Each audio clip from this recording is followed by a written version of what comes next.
Blackstone Audiobooks presents To Ruin a Queen, a Mystery at Queen Elizabeth I's Court by Fiona Buckley. The book's dedication reads, "This book is for John and Kerry, without whom it would never have been written."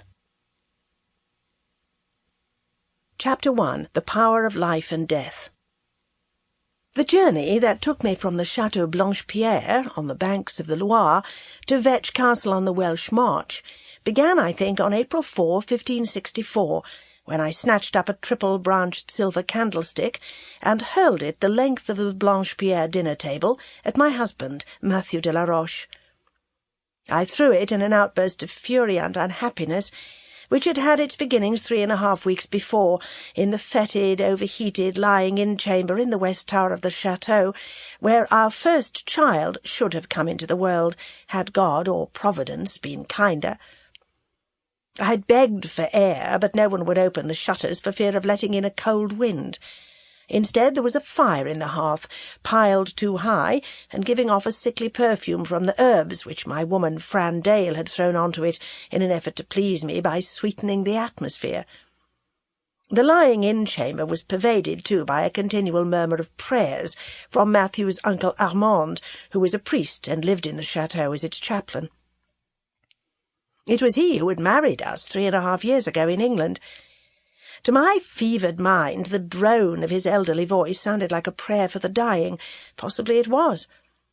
Madame Montaigle had fetched him after using pepper to make me sneeze, in the hope that it would shoot the child out, and then attempting in vain to pull him out of me by hand, which had caused me to scream wildly.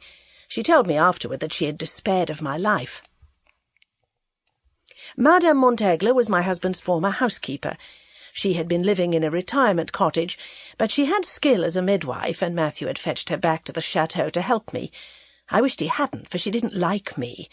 To her I was Matthew's heretic wife, the stranger from England, who had let him down in the past and would probably let him down again if given the ghost of a chance. I did not think she would care if I died. I would have felt the same in her place, but I could have done without either Madame Montaigle or Uncle Armand, as I lay sweating and cursing and crying, growing more exhausted and feverish with every passing hour, fighting to bring forth Matthew's child, and failing. During the second day I drifted toward delirium. Matthew had gone to fetch the physician from the village below the chateau, but I kept on forgetting this and asking for him.